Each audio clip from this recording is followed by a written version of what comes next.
মাননীয় স্পিকার, একের পর এক দুর্ঘটনা ও দুর্যোগের ফলে জাতি যখন আড়ষ্ট ও বিমূঢ়, তখন দুই একটি সুসংবাদ স্বস্তি ও আনন্দ বয়ে আনে। শান্তিতে নোবেল বিজয়ী বাংলাদেশের সন্তান ডক্টর মোহাম্মদ ইউনূস সম্প্রতি যুক্তরাষ্ট্রের সর্বোচ্চ রাষ্ট্রীয় সম্মাননা ইউএস কংগ্রেশনাল অ্যাওয়ার্ড এ ভূষিত হয়েছেন। এর জন্য জাতি হিসেবে আমরা গর্বিত।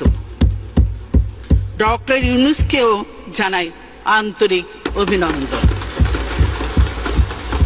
তবে স্বদেশে তিনি যেভাবে নিগ্রহের শিকার হচ্ছেন তা সত্যিই দুঃখজনক।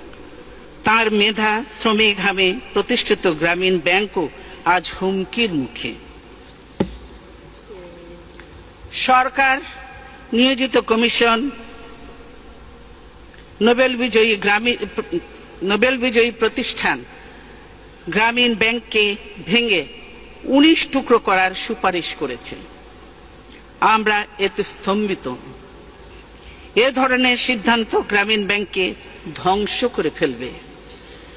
ক্ষুদ্র ঋণের মাধ্যমে নারীর ক্ষমতায়নে এই ব্যাংক গুরুত্বপূর্ণ ভূমিকা পালন করে চলেছে।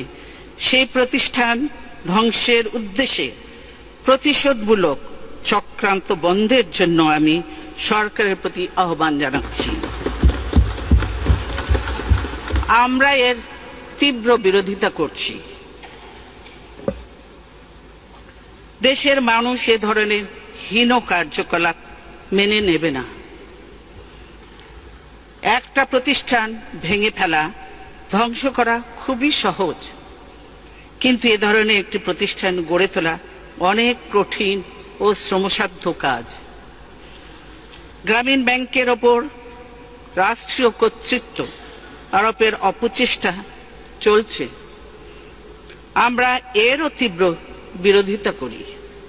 রাষ্ট্রায়ত্ত ব্যাংকগুলো লুটপাট করে সরকার যে অবস্থা করেছে, তারা কি গ্রামীণ ব্যাংকেও সেই অবস্থায় নিয়ে যেতে চায়?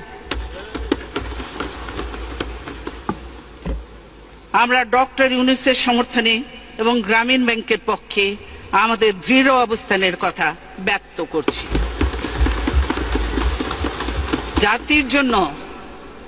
জাতির জন্য যারা সম্মান বয়ে আনেন, সেই কৃতি সন্তানেরা যেন দেশেও মর্যাদা পান, তা আমাদের নিশ্চিত করতে হবে।